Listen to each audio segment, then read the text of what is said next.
que vamos a ver hoy día, que son estadísticas en salud y fuentes de datos, y que lo que hace en el fondo es decir que es un conjunto de datos que se obtienen en forma sistemática sobre determinados eventos, sucesos, como las estadísticas vitales, que son los nacimientos, las defunciones o aspectos clínicos, y también ciertos componentes humanos y materiales de la atención médico hospitalaria, y son conjuntos de datos y de procesos estadísticos que nos sirven para tomar decisiones de políticas públicas, de programas, de proyectos, y también sirven para evaluar estos programas y estos proyectos.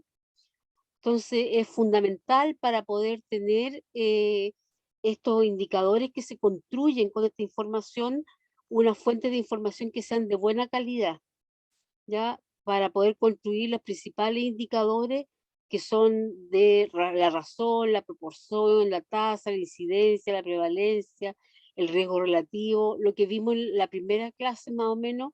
Eso es fundamental, de dónde sacamos las fuentes de datos, porque no da lo mismo sacarlo de, no sé, de Wikipedia que sacarlo del INE, ¿ya? No da lo mismo sacarlo de un recorte de un diario que del Ministerio de Salud. Entonces, es importante en qué fuentes de datos nos fijamos. Ahora, las fuentes de datos las podemos dividir en dos grandes grupos, según la primera clasificación, en datos primarios, que son los que uno va a recoger, ya con un objetivo determinado, yo voy y recojo esos datos. Por ejemplo, la encuesta nacional de salud. La encuesta nacional de salud lo que pretende es determinar la prevalencia de ciertas enfermedades. Y van, por lo tanto, los profesionales y se acercan a la gente y recogen los datos en forma activa, ¿ya? Entonces, esos son datos primarios. Pero también tenemos los datos secundarios. Los datos secundarios, por ejemplo, el censo poblacional, las estadísticas de mortalidad, de natalidad, los registros laborales, los registros que vamos a ver más tarde de vigilancia epidemiológica. Todos esos son datos secundarios que consisten fundamentalmente en datos que construyeron otros con una determinada finalidad y que yo los ocupo probablemente para otra finalidad. Me explico. Por ejemplo, los egresos hospitalarios eh, se ocupan tanto en la parte privada como pública, y donde cada persona que egresa tiene que salir con un diagnóstico, y eso se registra. Y se registra para tener una aproximación de la morbilidad que existe en el país, pero también para los recursos, porque en esa base de datos de egreso están todo lo que se le hicieron, cuántos días estuvo hospitalizado, qué procedimientos se le hicieron, etcétera. Por tanto, sirve para calcular los costos. Pero yo puedo tomar esos datos y, por ejemplo, analizar los egresos hospitalarios de determinada enfermedad para calcular exclusivamente a acercarme a la enfermedad en términos de la prevalencia, ¿ya? Entonces, yo no voy a contar en el fondo los objetivos que tuvieron ellos, que fue para calcular costos, para calcular estadía, para calcular qué tipo de previsión tienen, etcétera. Eso yo no lo voy a ocupar. Por eso que son fuentes secundarias, porque se hacen con una finalidad, y en los que los recogemos después lo podemos ocupar con otro fin. ¿M? Y eso es lo más frecuente que se hace. Y también existe otra clasificación de los tipos de datos secundarios, que pueden ser datos individuales y datos agregados. Los datos individuales son obviamente los que se entregan de cada individuo y corresponden, por ejemplo, a las fichas clínicas, ¿ya? Y los datos agregados son los que proporcionan información de grupo de individuos y corresponden a los datos demográficos, a la, por ejemplo, la mortalidad, a la natalidad. El INE no entrega uno por uno los que fallecen, sino que entregan todas las causas de muerte por determinadas patologías, por ejemplo, las estadísticas laborales, ¿ya? Las encuestas poblacionales. Esos son datos agregados, no son datos individuales. Entonces, en estadística en salud tenemos primero las estadísticas demográficas o de población, fundamentalmente los censos, estadísticas vitales, que son los nacimientos y las defunciones, la de morbilidad, que tenemos los egresos hospitalarios, las consultas a consultorio, registro de enfermedades, sala de emergencia, movimiento de diario de paciente, etcétera. Tenemos las estadísticas sobre recursos y servicios, recursos humanos, equipamientos, cama y servicios, estadísticas de atención e intervenciones de salud como prestaciones hechas para promover, proteger o recuperar la salud, y estadísticas del medio ambiente que se recogen fundamentalmente a través del INE y del Ministerio del Medio Ambiente. Y hay otras estadísticas que podemos usar como del empleo, del ingreso, la seguridad social, educación, vivienda, porque si ustedes se recuerdan, los determinantes sociales agrupan todo esto y todos influyen de una u otra manera, impactan en la salud. Por tanto, es importante también tener una visión, tener datos sobre la situación de la vivienda, sobre la situación de la educación, etcétera, para ver cómo puede estar impactando en la salud. Esta es la página del DEIS, del Ministerio de Salud, donde salen diferentes indicadores básicos, esperanza de vida, etcétera, acceder a base de datos, y acá están diferentes bases de datos o resultados. Fundamentalmente ellos no ocupan lo que son las bases de datos, sino que ponen salida. Y ese es un gran problema para los investigadores, porque los investigadores queremos de repente cierta información y no las salidas que ellos ponen. Y les digo, ya para los que quieran a futuro hacer investigación, un grave problema en Chile es justamente acceder a la información. Eh, he estado meses tratando de acceder a las bases de datos de egreso hospitalario, de mortalidad y de la enfermedad de notificación obligatoria, y el Ministerio de Salud me ha rechazado todas las peticiones y he tenido que recurrir al Consejo para la Transparencia. Y en eso estamos con el Consejo de Transparencia, que les da un tiempo a ellos de que tienen que entregar la información. Entonces, ellos aducen de que tienen mucho trabajo y que no la pueden entregar, pero es que resulta que estas bases de datos ya están construidas, no tienen que construir nada, no se les pide que manden nada, sino que lo único que tienen que eliminar una columna, que son la identificación de las personas, y mandar la base de datos tal cual está. Y ellos dicen que no, no se puede porque están con mucho trabajo, que esto, lo otro. Siempre dan cualquier cantidad de excusas, pero finalmente se niegan a que la población tenga los datos reales. Y eso es una deficiencia y por decirlo, una irregularidad en realidad, porque todos tenemos acceso a esa información. Esa información debe ser pública, resguardando, eso sí, la confidencialidad de las personas. Entonces, las estadísticas demográficas, tenemos las estadísticas del INE, que son fundamentalmente las que sacamos del censo y que nos da la estructura etaria, la distribución por sexo, la distribución por comuna, por el sector urbano rural, etcétera. Las estadísticas vitales, que son los nacimientos y defunciones, donde tenemos un convenio tripartito entre el registro civil, el DEIS y el INE, donde el registro civil recoge todos los nacimientos y las defunciones y los manda después al DEIS. El DEIS revisa todos los certificados de defunción y les pone un código, que es el código CIE, del Código Internacional de Enfermedades, y para saber de qué están falleciendo en Chile. Y una vez que tiene todo eso purificado, incluso cuando tiene dudas del certificado de función, porque les ponen paro cardiorrespiratorio, pero las personas todas mueren porque finalmente tienen un paro cardiorrespiratorio, pero ¿cuál es la razón que eso? Van donde los médicos, van incluso a las fichas médicas a revisar y para poder tener el dato más puro posible, y de ahí se mandan al INE y finalmente el INE es quien publica los datos. Ahora es tremendamente importante tener estos datos de hechos vitales que ocurren en una población humana, y lo recomendado por las Naciones Unidas es que sea presente para la población residente en un territorio específico y en relación a un periodo determinado, que generalmente es un año. Por tanto, son bases de datos de defunciones de un año los nacimientos de 1 año, etcétera, no son agrupados por quinquenios, por ejemplo, sino que todos los años van saliendo las estadísticas. Y estas nos sirven para tomar decisiones, por ejemplo, los nacimientos, para saber cuántos niños nacen y de esa manera poder tener las vacunas que son necesarias para ello, los profesionales que son necesarios para el control del niño sano, la alimentación complementaria que se le entrega. Toda esa información sirve para ello.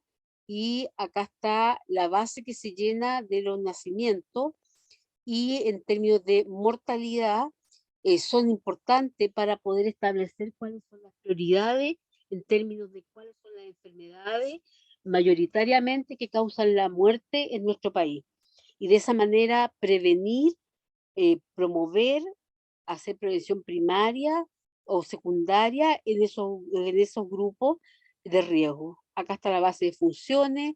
El de certificado de función tiene dos propósitos: uno que es legal, que para que exista una sepultura, tiene que haber un certificado de función de por medio, o si no, no van a poder sepultar a la persona. Por tanto, ahí tiene un carácter legal, pero también tiene un carácter estadístico, que es el que nos interesa a nosotros, donde entrega todas las características de la muerte de esa persona, la causa de muerte, pero también entrega, por ejemplo, el sexo, la edad, el nivel educacional, el nivel de ocupación, si está cesante, si es jubilado, o sea, la comuna nos entrega una serie de otros datos demográficos y socioeconómicos que son importantes de analizar. ¿Quiénes entregan esto? Bueno, los médicos y las matronas cuando son los casos de los niños o de las madres muertas durante el parto, asociado al parto. Y este es el certificado de nacimiento, perdón, de defunción, que es nacional, para todos es igual. La estadística de morbilidad, fundamentalmente tenemos los egresos hospitalarios. Como les dije, todas las causas de muerte se registran, ya sea para el sector privado y público, y con esa causa de egreso hospitalario nosotros podemos hacer una idea de cuál es el perfil de morbilidad de la población, es decir, de qué están enfermando la población. Este es el certificado de egreso hospitalario, donde se registran, ustedes se dan cuenta, muchas cosas: día de estadía, egreso, el alta, intervenciones quirúrgicas, procedimientos, etcétera. Y también tenemos en términos de morbilidad las enfermedades que son la enfermedad de notificación obligatoria, que tenemos acá la vigilancia de morbilidad. Vamos a ver la vigilancia de laboratorio y la vigilancia ambiental. Entonces, vamos a tirar esta cosita para acá abajo. Y tenemos primero los datos de vigilancia de enfermedades transmisibles, que pueden ser 3 modalidades: universal, donde notificamos caso a caso. Todos los casos se notifican. ¿Qué es lo que está pasando ahora con el COVID-19? Todos los casos se notifican. Tenemos también la modalidad centro centinela. Los centros centinela son ciertos grupos, ciertos establecimientos se determinan solamente para notificar, y por lo tanto no es universal, no es caso a caso, sino que son solamente en esos establecimientos que están distribuidos homogéneamente para que sea más o menos representativo de la población, y se notifican casos que no son graves, que no generan mortalidad, que tienen alta frecuencia y baja mortalidad, ¿ya? Y también tenemos la notificación de los brotes, el brote fundamentalmente enfermedades transmitidas por alimentos. Y tenemos el ENO, que son las enfermedades de notificación obligatoria, que es un listado de enfermedades transmisibles que son de notificación obligatoria, tanto para los sectores privados como públicos. Para todo médico que trabaje en cualquiera de los sistemas, es obligación notificar si se encuentra alguna de estas enfermedades de este listado. Incluso puede ser sancionado si no es con multas de dinero si no notifican las enfermedades que corresponden. Y el flujo llega a nivel local, pensemos en un centro de atención primaria, un consultorio, de ahí le toman una muestra, por ejemplo, si es necesaria, y se va al laboratorio local. Del laboratorio local, si es necesario, se va al Instituto de Salud Pública, que es el laboratorio de referencia nacional, y de acá del consultorio notifican a la Autoridad Sanitaria Regional, la Seremi, y la Seremi notifica al Ministerio de Salud. Por otro lado, el Instituto de Salud Pública, que es el centro, dijimos, el laboratorio de referencia nacional, se va a notificar a el nivel central, que es el Departamento de Epidemiología.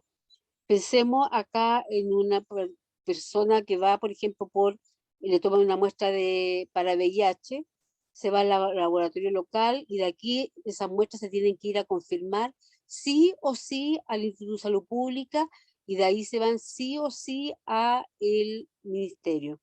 Y de acá a la Seremi y de la Seremi al ministerio. Hay diferentes notificaciones, acá pusimos un ejemplo semanal, pero hay enfermedades que se notifican en forma inmediata, como el COVID, por ejemplo, ahora se notifican en forma inmediata. Y está la vigilancia de brotes por alimento, que son fundamentalmente a nivel de consumidor individual, pero más que nada por grupos de población. Y eso está asociado normalmente a ciertos restaurantes, a ciertas cadenas, a ciertos alimentos que se reparten en diferentes cadenas de supermercados, por ejemplo, y se generan brotes de intoxicación alimentaria y que es importante determinarlos para poder sacar del mercado esos productos.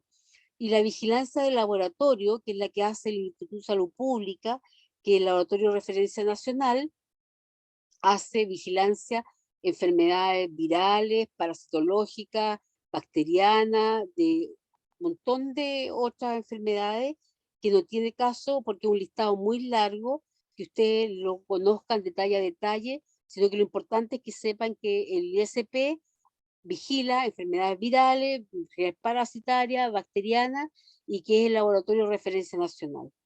Y tercero, tenemos una vigilancia de enfermedades no transmisibles y de factores de riesgo. De estas enfermedades no transmisibles tenemos las agudas, como las intoxicaciones por plaguicida, los accidentes de tránsito, tenemos las enfermedades no transmisibles crónicas, como el cáncer cervicuterino, el cáncer de mama, el infarto agudo del miocardio, accidentes cerebrovasculares, diabetes mellitus tipo 2. Tenemos la vigilancia de algunos eventos especiales que llamen la atención. Por ejemplo, acá está un brote que hubo de hipocalemia por alimentos de ADN hace mucho tiempo, donde se le suministraba este alimento a niños que no tenían parálisis y necesitaban recurrir a este alimento, y este alimento estaba bajo en potasio y les produjo una hipocalemia y hubo muertes en niños chiquititos, y esto se fue a la justicia y se sancionaron a la empresa por la mala producción del alimento que provocó un problema de salud pública. Y también hay vigilancia en ciertos grupos vulnerables, como vigilancia específica de trabajadores, de niños, de adultos mayores, o de cualquier grupo que nosotros pensemos que es vulnerable y que sea de importancia en salud pública. Las crónicas que se vigilan hoy en Chile: el infarto agudo del miocardio, los accidentes cerebrovasculares, el cervicuterino, cáncer de mama, diabetes mellitus tipo 2. Esto está muy relacionado con el GES, porque todas estas patologías son patologías garantizadas, ¿ya? El GES es la garantía explícita en salud. ¿Y qué tenemos acá? El ciclo de cómo se van determinando las enfermedades. Tenemos primero la determinación de los factores de riesgo, como tabaco, alimentación, factores ambientales, socioeconómicos, de vivienda, todo lo que son los determinantes sociales, se dan cuenta. Y de aquí de donde lo sacamos: fuentes de datos, de la encuesta, de los censos, de los datos secundarios. Después acá tenemos la etapa preclínica, que hacemos, por ejemplo, el Papa Nicolau, que es, cuando, al igual que la mamografía o medir la presión arterial, que son prevención secundaria, que es cuando las personas están enfermas, pero están aparentemente sanas, no saben que están enfermas. Entonces acá este tipo de rastreo, el PAP, la mamografía, medir la precisión, son medidas de prevención secundaria. También tenemos la reducción de riesgo como cesación de tabaco y otros programas especiales y se sacan de fuentes de datos de base de datos administrativa. Y la etapa clínica, ya cuando la persona está clínicamente diagnosticada y tiene los síntomas, todo, se hacen tratamiento y procedimientos de diferente tipo y ahí evaluamos los usos de servicios, ya sea ambulatorio o internado, uso de fármacos, y se registran lo que está el registro hospitalario, por ejemplo, base de datos administrativa, los egresos hospitalarios, son fuentes de datos que vamos a ocupar para esta etapa. Y finalmente los resultados cuando la persona fallece, lo que interesa es ver por qué falleció, qué complicaciones tuvo, o bien si tienen alguna discapacidad, no fallecen pero quedan con mala calidad de vida por discapacidad. Y tenemos acá las estadísticas vitales, que son la mortalidad, por ejemplo, que nos va a permitir ver por qué fallecen y registro de enfermedades. La vigilancia de los factores de riesgo es, dado el perfil epidemiológico y demográfico que tenemos en este momento, es tremendamente importante poder efectivamente actuar sobre los factores de riesgo antes que se produzca el daño o la enfermedad.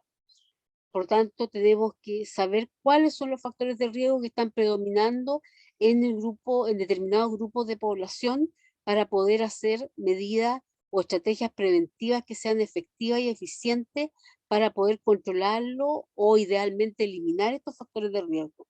Por ejemplo, los factores de riesgo como fumar, el factor de riesgo como eh, la mala alimentación, el sedentarismo, el consumo excesivo de alcohol, etcétera. Entonces, sabemos que si se interviene en un factor de riesgo, vamos a estar influyendo en más de una enfermedad, porque se comparten factores de riesgo.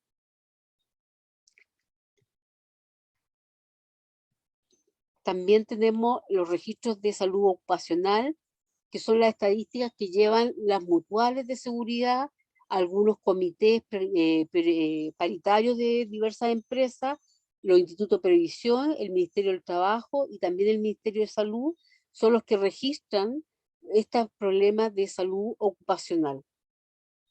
Y tenemos también el Sistema Nacional de Información Perinatal, que lleva información de la salud materno-perinatal y fundamentalmente establece un registro nacional de anomalías congénitas. ¿Ya? Y acá es importante un convenio que existe, tripartito nuevamente, para poder establecer la estadística de los niños nacidos.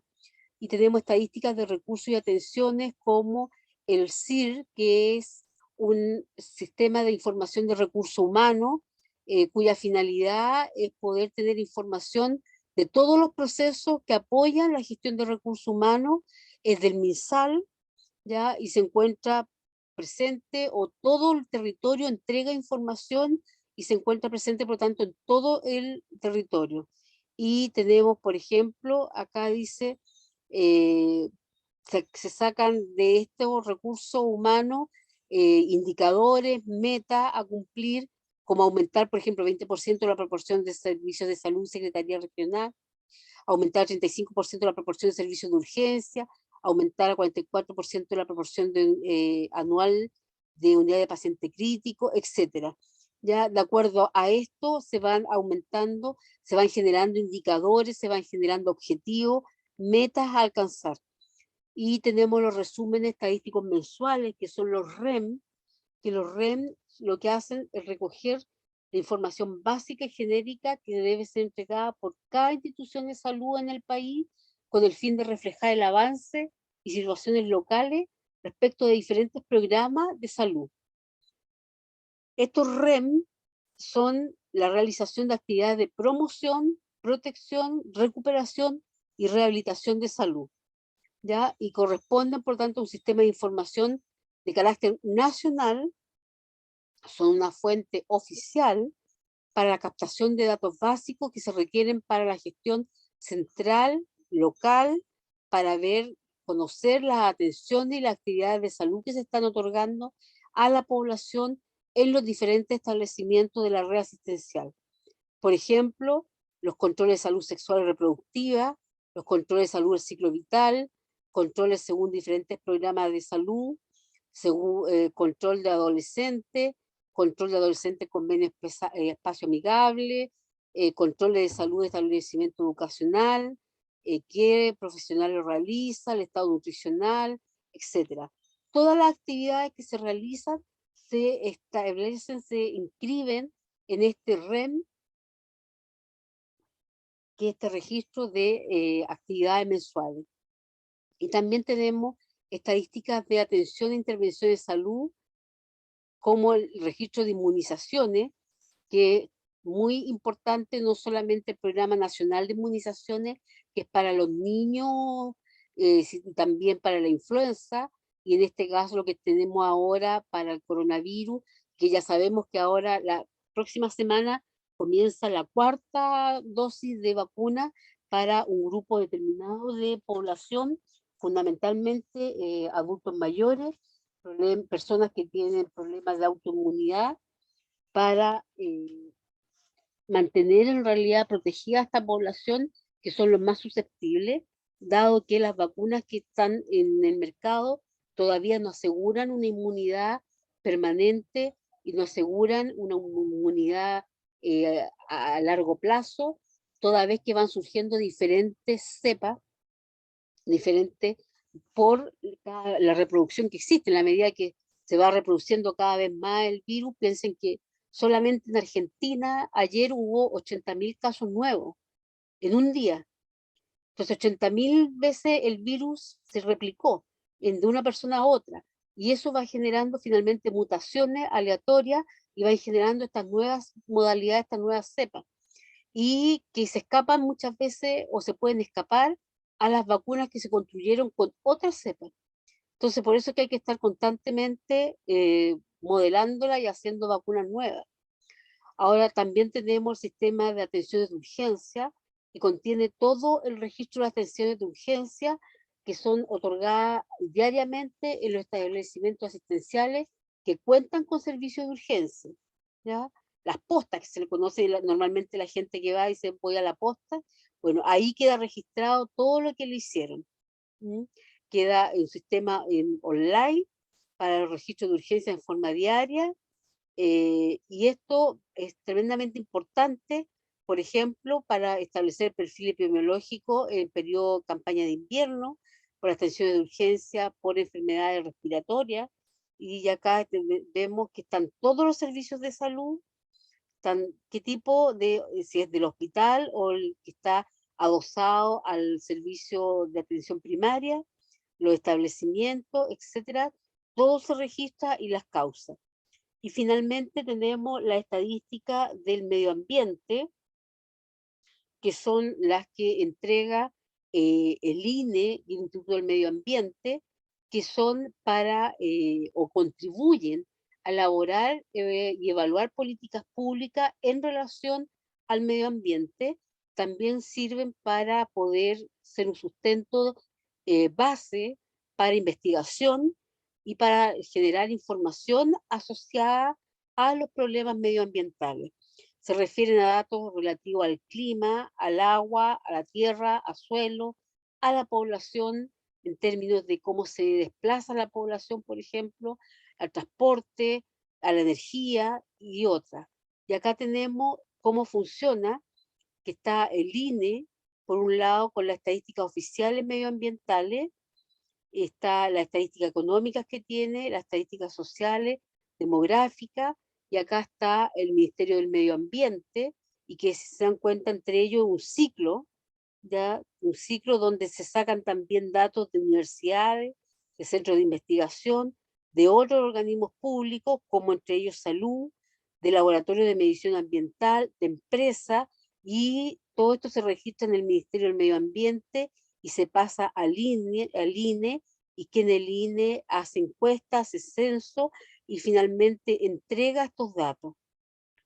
Datos como en el aire, la temperatura, emisión atmosférica, tremendamente importante en la época invernal, las concentraciones, tenemos los problemas de la capa de ozono, agua, la cantidad de precipitaciones, que sabemos que cada vez son menos, las aguas superficiales, el agua potable, el agua servida, agua potable, un problema que estamos teniendo cada vez más severo porque hay gente, población que no tiene agua potable, y cada vez se están secando más las napas. El problema de tierra y suelo, la superficie del uso de tierra, de los bosques, la biodiversidad, ya la conservación de la biodiversidad, las áreas protegidas, que tenemos desgraciadamente muy pocas áreas protegidas todavía, fundamentalmente a nivel marino, que es lo que está pasando con las construcciones, por ejemplo, de las grandes mineras, la protección de áreas silvestres, y tenemos también finalmente la vigilancia de emergencia y desastre, que son la evaluación de los potenciales riesgos para la salud pública. Ustedes saben que nuestro país sufre de diferentes riesgos, de desastres y emergencias como terremotos, como inundaciones, cuando ocurren en el norte, por ejemplo, las lluvias por invierno altiplánico, basta que caiga unas pocas lluvias en el sector norte y se producen aluviones. Tenemos los volcanes, las erupciones, etcétera, etcétera, los incendios forestales que están teniendo ahora.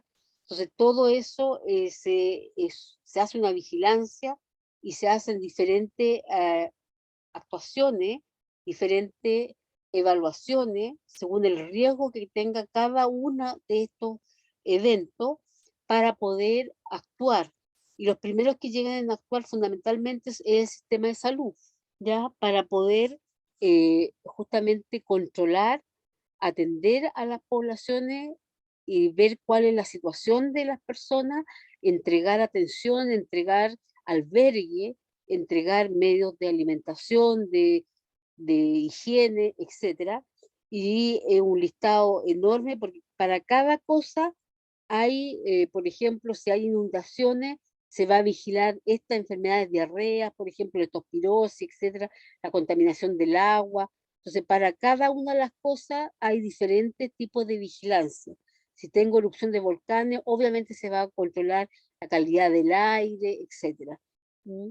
Y finalmente acá tenemos otras fuentes de datos nacionales que ya vimos, tenemos las estadísticas vitales del registro civil, estadísticas del INE, de consultorios, hospitales, servicios de salud, de Seremi, que es muy difícil obtenerlas con ellos, son tremendamente ellos reacios a entregar la información, los datos de vigilancia epidemiológica del MinSal, del sistema ENO, también muy difícil de sacarlo, las encuestas poblacionales, los registros de enfermedades crónicas, como cáncer, por ejemplo, y otras fuentes de datos como de universidades, por ejemplo. La USAT entrega un montón de datos de diferentes estudios, también datos económicos, políticos, bienestar social, de justicia. Todos estos datos se juntan finalmente para hacer un panorama general, y finalmente tenemos fuentes de datos internacionales como la Organización Mundial de la Salud, como la Organización Panamericana de la Salud, como el Centro para la Prevención y el Control de Enfermedades de Atlanta de Estados Unidos, el CDC, que es el laboratorio de referencia nacional para Chile. Chile, el ISP, se va a capacitar al CDC y toma las técnicas del CDC, y también tenemos información valiosa de diferentes ministerios de salud. Por ejemplo, ahora que se abrió justamente la frontera, el paso de los Libertadores, es importante conocer la situación que hay de coronavirus en el lado argentino. Por tanto, es importante entrar a la página del Ministerio de Salud para ver cómo están reportando, en qué sector están reportando, cómo está, por ejemplo, Mendoza, la ciudad más cercana acá con la frontera, que son los que más se movilizan justamente a nuestro país. Entonces, es importante ¿para qué? Para llevar recursos, mayor cantidad de recursos a la frontera, para poder hacer más PCR, para tener mayor personal de salud, etcétera. ¿Ya? En este momento, la gente que sale positiva se devuelve a su país y no se deja entrar. No es que estén entrando y estén haciendo cuarentena, sino que sencillamente se devuelven. Pero hay casos que van a pasar negativos porque todavía no se han puesto positivos y son falsos negativos, y a los días acá en el país se va a transformar en positivo sin saberlo y lo va a transmitir. Por tanto, es el peor momento para abrir la frontera ahora, cuando tenemos 80.000 y más de 80.000 casos diarios en Argentina de coronavirus. En Chile tenemos 1.000 y tantos casos diarios, 1.800. Se proyecta que vamos a llegar cerca de 3.000, algunos proyectan cerca de 6.000, pero no 80.000. Entonces, ¿qué criterio está ocupando uno, se piensa la autoridad en abrir frontera? Es solamente un criterio económico y un criterio en el fondo de turismo, y el turismo detrás está la economía, porque no está pensando en la situación epidemiológica, que es absurdo abrir en este momento. Tuvo cerrada todo el tiempo la frontera cuando Argentina tuvo pocos casos, y ahora que tiene la mayor cantidad de casos lo abren. Entonces, totalmente absurdo, no tiene mucho sentido. Entonces, esta es la primera parte de la clase que vamos a ver ahora. Vamos a descansar, descansamos, son las 16:25, descansamos 15 minutos y volvemos y vamos a salir más temprano hoy día. ¿Les parece? ¿Dudas, preguntas, consultas? ¿No? ¿Me quedan dormidos? No, profe, todo bien. ¿Todo bien? Ya, descansamos, entonces volvemos. ¿A qué hora? En 15 minutos más. 30, 40. ¿A qué hora volvemos? A las 40, profe. Ya, 16:40 volvemos entonces. Nos vemos.